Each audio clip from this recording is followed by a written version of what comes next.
I was standing there, staring at the house next door, the one I never thought I'd own, the house Jason had spent months mocking me for not being able to afford, the same house he'd casually laughed about when I'd confessed my struggles, as if my entire world was some joke. I remember feeling my heart pound in my chest, the taste of metal rising in my throat. For a moment, everything blurred. The anger, the betrayal, the need for revenge, all of it swirled together. Jason had no idea what I was about to do. He thought I was broken, that I was weak, that I was done. He couldn't have been more wrong. You want to know the real story? The one no one else will tell you? The one where the guy who was pushed to the edge fights back not just to survive, but to win? Hi, I'm Chris, and this is my story. I've always been the type to put my all into what I do. It's something that's been ingrained in me since I was young. Work hard, stay loyal, and do the right thing. I've spent years building my career brick by brick, never once cutting corners. The long hours, the late nights, the missed family gatherings, they never seemed to matter because I had this clear vision. I wanted to rise, to prove that I could make something of myself. To be honest, I wasn't really thinking about the sacrifices I was making along the way. You just keep pushing forward, right? Because that's what you're supposed to do. But looking back now, I realize how much of myself I've lost. There are these small moments, little signs that I ignored, chalking them up to stress or exhaustion. You get used to the grind, the constant pressure to deliver, to be at your best. But what happens when that pressure builds to a point where it starts to crack the foundation of everything you've worked for? I work in a competitive industry, and I've always had this unshakable sense of duty. When you work alongside people who claim to be your partners, you tend to believe them. Trusting them becomes second nature. That's what I thought about Jason, my brother-in-law. At least I used to. Jason, he was always there, part of the family. A guy I considered a friend, a confidant. We'd talk about our careers, our goals, our futures. We even joked about one day owning houses next to each other, a little slice of the American dream. It felt like a solid bond, something I could rely on. But somewhere along the way, things started to feel off. It was subtle at first. An offhand comment here, a half-sincere congratulation there. Small things. But they began to build up.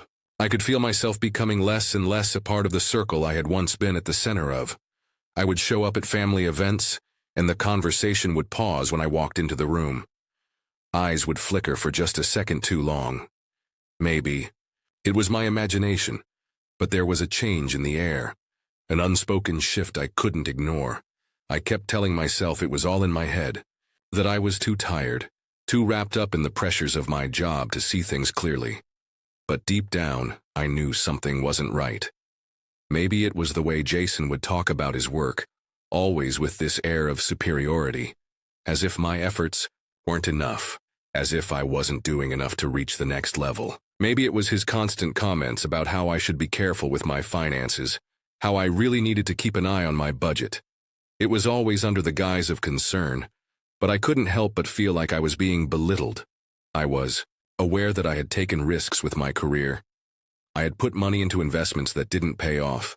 I'd made some poor decisions that I was now paying for, both financially and emotionally. But I'd never once considered myself broke. I had a job, a future, a plan. I just needed time to catch up, time to get back on track. Jason, however, seemed to have a different idea about me, about my worth. And so, I kept going, doing my best to ignore the growing tension. I tried to focus on work, to keep pushing forward. But the cracks in the foundation were getting wider, harder to ignore. I didn't want to admit it, but I knew something was about to break. The signs were there, clearer now than they had been before. A subtle shift in Jason's behavior, the way he would dismiss my achievements, the quiet judgment. I could feel the resentment, even though it wasn't something he said outright. He didn't need to. It was there in his tone, his eyes, his actions. But I kept telling myself I was overthinking it. After all, he's family, right? Family doesn't betray you, does it? The more I tried to ignore it, the more the unease grew. It wasn't just about my career anymore. It was about my place in the family, about my value. And deep down, I couldn't shake the feeling that Jason was somehow at the center of it all. Still, I kept my head down. I was determined to pull myself together, to climb out of the hole I was in. But in my gut, I could feel that something had already been set in motion. A betrayal that was only a matter of time. I didn't know it yet, but my life was about to change in a way that I could never have imagined. The moment it happened, I didn't see it coming. Not in the way I should have. It wasn't like some grand reveal or a dramatic confrontation. No, it was far more insidious than that. It started as just another family gathering. Another Sunday dinner at my sister's house with everyone milling around, talking about their week. The kids were running through the house and the usual chatter filled the air. But there was something different about that evening. I could feel it in the air, the tension thick and suffocating. It wasn't until Jason made that one offhand remark that everything changed. We were all sitting around the table talking about investments and home ownership. Again, nothing out of the ordinary. I'd been feeling more and more like I was out of the loop, but I tried to keep my composure. Then Jason dropped the bombshell, casually as though it was nothing. "So, how are things going for you, man?" he asked me, the words so innocently spoken that I almost didn't catch the undercurrent of mockery. "You know, I've been hearing things around the neighborhood. People are saying you're struggling, that you might not be able to hold on to your place much longer. I hope that's not true. It'd be a shame, really." The room fell deathly, silent. My chest tightened, my breath caught, and I could feel my face flush with heat. I looked at my sister, who suddenly seemed to be overly interested in her glass of wine. The air between us felt thick, like I was suffocating. But no one I seemed to notice. Jason, of course, carried on like nothing had happened. He laughed and patted me on the back like we were old friends sharing a joke. But there was nothing funny about it. His words weren't just an offhand comment, they were a statement. A calculated strike that rattled me to my core. "You know," he continued, "I guess it's just one of those things, right? You think you're doing well, then things take a turn, but hey, we all get by somehow." And that was it. That was the moment the floodgates opened. Everything that had been simmering beneath the surface, all the little hints, all the half-sincere gestures, suddenly clicked into place. My heart raced as the truth hit me like a ton of bricks. Jason had been talking about me behind my back, spreading rumors, doubts about my financial stability, my future. For a second, I couldn't speak. I just sat there, frozen, my hands clenched into fists under the table. How could he? How could he betray me like this? The betrayal wasn't just in the words themselves, but in what they represented. Jason, my family, had taken my vulnerability, my personal struggles, and turned them into gossip, into something to laugh about with others. I had always assumed that family would be the last place I'd ever find betrayal. But here it was, staring me in the face. And it wasn't just a betrayal of trust. It was a betrayal of the very relationship I thought we had. I felt a cold knot settle in my stomach as I processed what had just happened. I had known things were strained, but I hadn't known that Jason, of all people, was the one who would tear me down in such a public way. He had used my struggles as a weapon to diminish me in front of everyone I cared about. I stood up from the table abruptly, my chair scraping loudly against the floor. "Excuse me," I said, my voice shaking as I tried to hold back the flood of emotions threatening to burst. "I need some air." I walked out the back door, not waiting for any response. The cool evening air hit me like a wave, but it did nothing to ease the fire burning in my chest. My hands were still clenched, my breath still shallow. I couldn't think straight, couldn't process what had just happened. My mind was reeling, my heart pounding in my ears. How could I have been so blind? How had I allowed him to get so close, to earn my trust, only for him to turn around and tear me apart with his words? I couldn't wrap my head around it. The betrayal was more than just a personal attack. It was a strike against everything I had worked for, everything I had believed in. I paced the yard, trying to breathe through the hot rush of anger flooding my veins. My fists ached, my jaw clenched, tight, but amidst the fury, there was something else. A clarity, a sick realization that Jason had just handed me the key to something much larger than I had ever imagined. He'd made it personal. And that somehow made me realize that I was no longer just fighting to get by. I was fighting for something more, something bigger than myself. I had spent so long trying to keep my head down, working through the sacrifices, staying loyal to people who didn't deserve it. But now I realized that this was no longer just about surviving. It was about reclaiming what was mine. The weight of the betrayal hit me hard, but beneath it there was a quiet storm brewing. I wasn't just going to let this slide. No, I was going to fight back. And when the dust settled, Jason would regret the day he ever crossed me. But for now, all I could feel was the anger, the sharp sting of betrayal, and the desperate need to make it right. On my terms. I barely slept that night. My mind was in overdrive, replaying Jason's words, his smile, the way he said it like it was. Nothing more than a casual remark. I couldn't stop hearing his voice, his tone, the way it sounded so rehearsed, like he'd been waiting for the right moment to deliver that blow. The betrayal kept echoing in my head, and with each passing hour, my anger only grew. The next, I called Jason. I knew he was going to avoid me, but I wasn't going to let this fester. I couldn't. Not anymore. I had to face it head on. I wasn't going to let him think he could get away with this, especially after everything I'd done for him, for our family. Jason, we need to talk, I said when he picked up, my voice tight, controlled. There was a long pause on the other end. I could almost hear him weighing whether to lie or to come clean. What's going on? He asked, trying to sound casual, but I could sense the tension in his voice.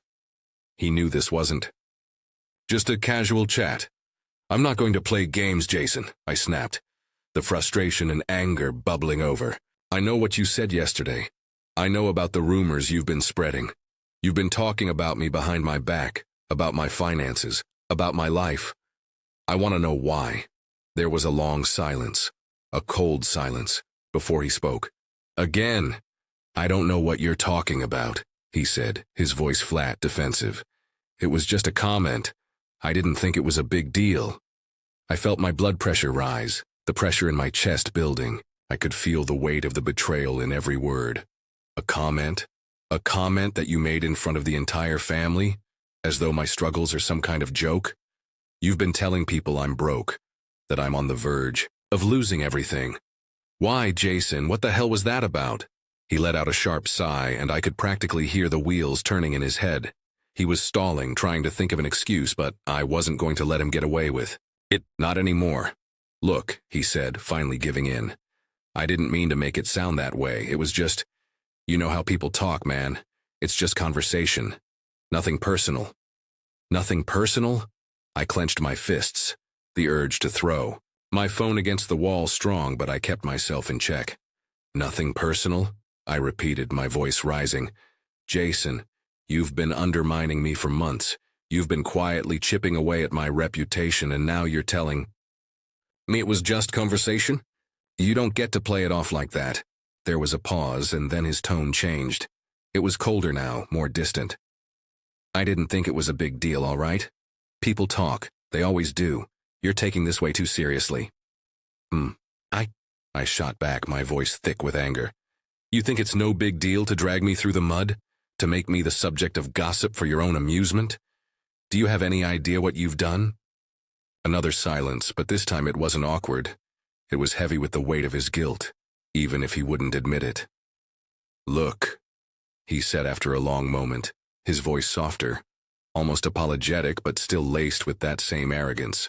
I didn't want to hurt you. I've been under pressure too. Things aren't going great for me either. Maybe I was just trying to make myself feel better, to put the focus on someone else for a change. The defensiveness in his voice, the way he tried to shift the blame onto his own struggles, it was infuriating, but it also made me see it all more clearly. He wasn't just throwing me under the bus because he wanted to. He was doing it because it was easier than dealing with his own insecurities. He wanted to make himself feel better by knocking me down a few pegs. And in doing so, he had crossed a line he couldn't take back. You're right, I said, finally calming down, though the anger still burned beneath the surface. You didn't want to hurt me, but you did. And you didn't just hurt me, you hurt the people who trust me, the people who believe in me. And I can't just let that go. There was a long pause, and for the first time I sensed a crack in his defenses. "I didn't mean to—" "No, Jason, you did mean to," I interrupted, my voice hard. "You meant to tear me down, to make me feel small so you could feel better about yourself. And I'm not going to let that slide."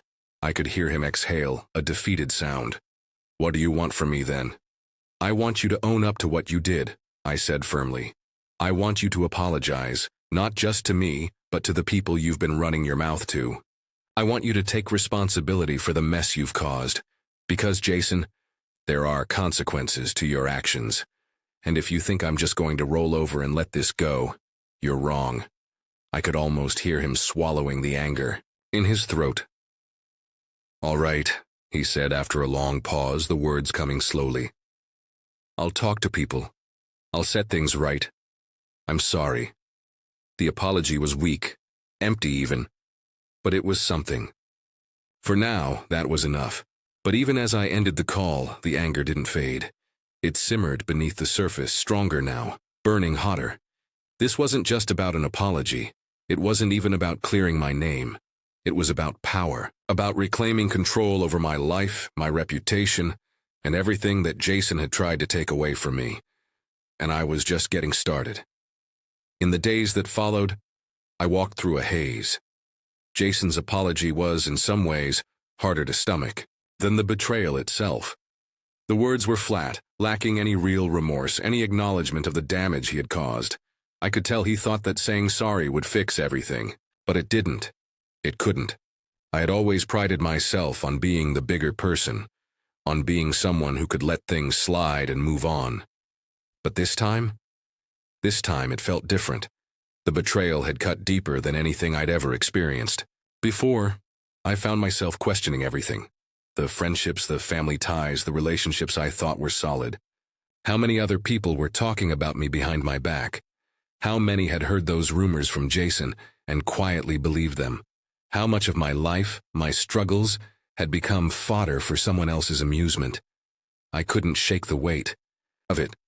It felt like the ground beneath me had shifted, like I was walking on unstable ground, never knowing when the next blow would come.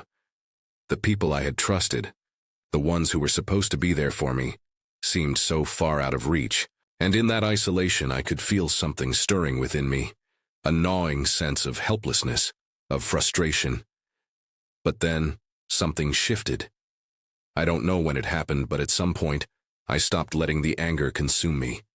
I started looking inward, asking myself why I was letting someone else's actions hold so much power over me. Jason had tried to break me down, yes. He'd tried to make me feel small, like I didn't matter. But was I really going to let him dictate how I saw myself? Was I really going to let his insecurity define me? The more I thought about it, the more I realized that this wasn't about him at all. This was about me, about how I let my circumstances, my failures, my struggles, and the opinions of others shape the way I saw myself. It was time to stop playing the victim, to stop wallowing in the anger and confusion, and start focusing on what I could control. Jason's betrayal didn't define me. My response to it did. I needed to take my power back. That realization wasn't immediate, though.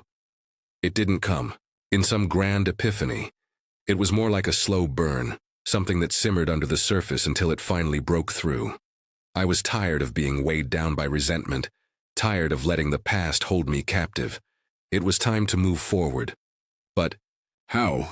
For the first time in a long time, I allowed myself to sit with the uncomfortable thought, what if I wasn't broken?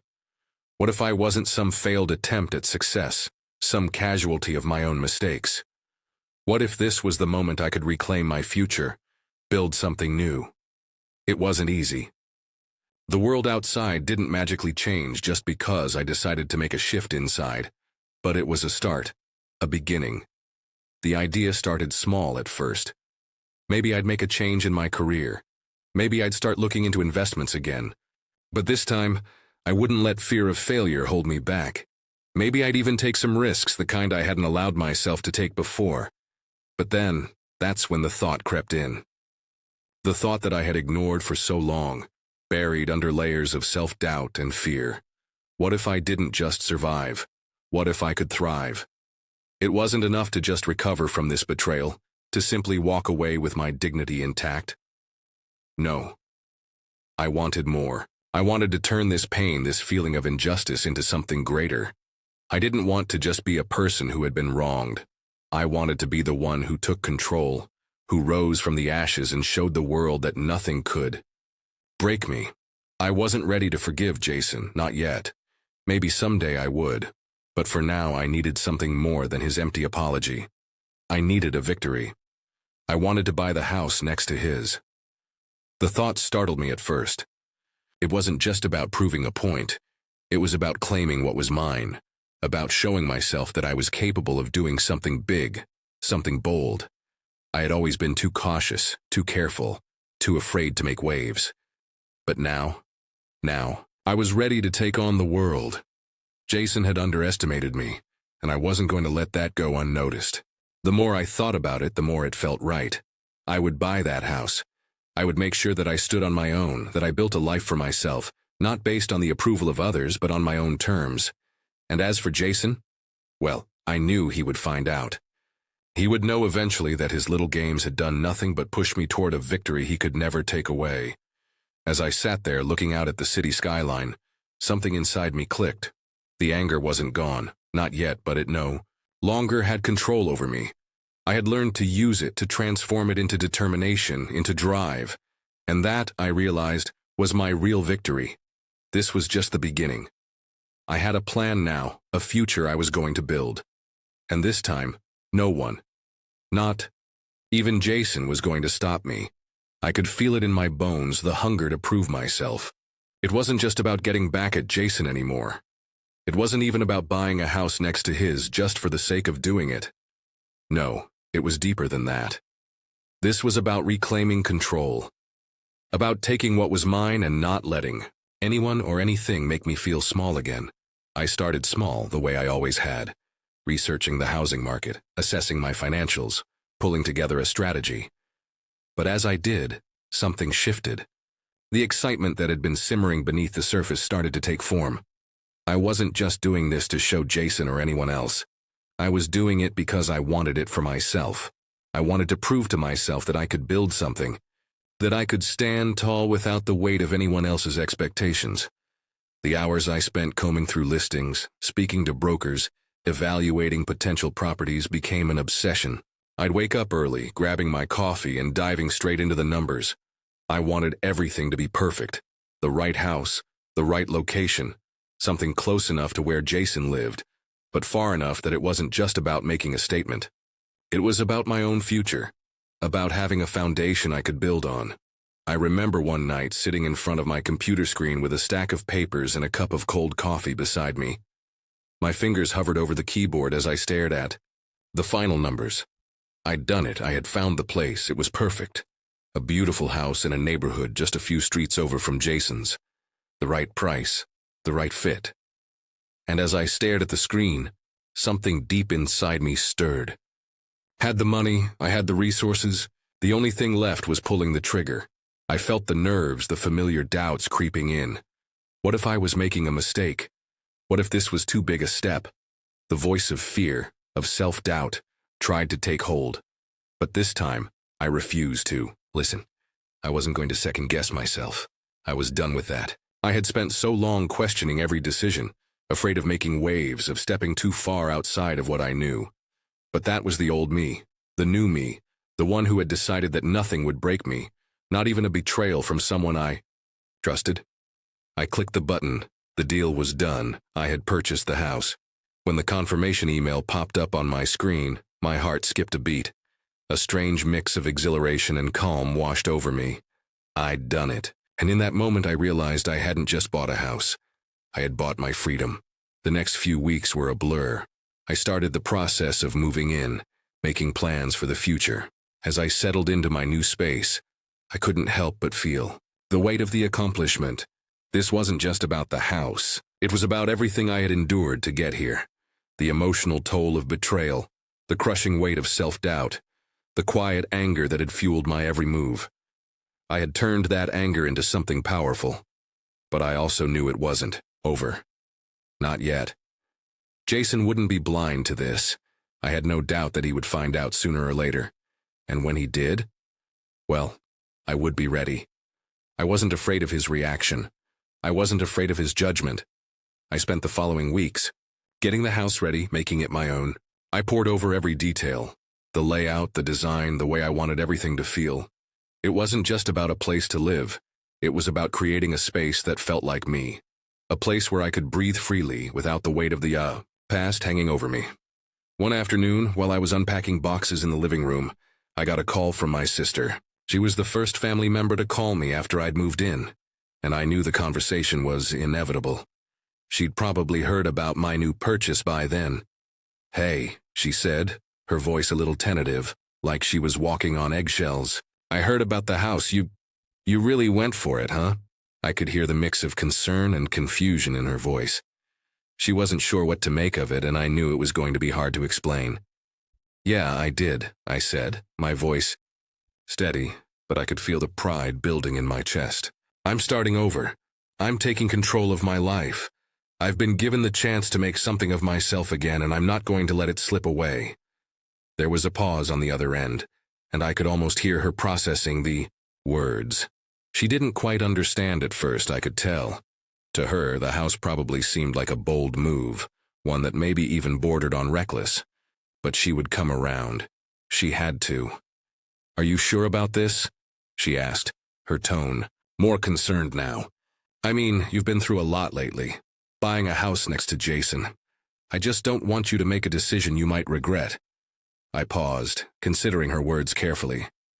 She was coming from a place of concern, but what she didn't understand was that this wasn't about Jason anymore. This was about me. "I'm sure," I said, my voice firm. "This is my life, and I'm ready to take it back. I've spent too long letting fear and doubt control me. I'm done with that." There was a long silence, but then, finally, I heard her soft sigh. "All right, I just want you to be happy. You deserve that." I smiled to myself, grateful for her support, even if it was reluctant. It was a start. Slowly my family would begin to understand. And as for Jason, well, I knew the truth would come out soon enough. But when it did, I wasn't going to shrink away. I wasn't going to apologize for my success, for taking control of my life. He could feel however he wanted to feel, but I had something he didn't. Power. And that power would carry me through whatever came next. This was just the beginning, and I wasn't going to stop. The first time Jason saw the house, I knew it was coming. I didn't need to hear him speak to know what was running through his mind, what was running through all of their minds. It wasn't just about the house. It wasn't just about the fact that I'd made a bold, expensive purchase. No, it was about something bigger, something far deeper that none of us had ever really talked about. It was about control, about power, about me taking something that they all thought I'd lost. I was sitting in my living room, my feet up on the coffee table, sipping my morning coffee. The windows were open, letting in the light of the early morning sun, and everything about this place, the fresh paint on the walls, the smell of new wood and furniture, felt like a new chapter in my life, a new beginning. That's when I heard the familiar sound of an engine pulling into the driveway. Jason.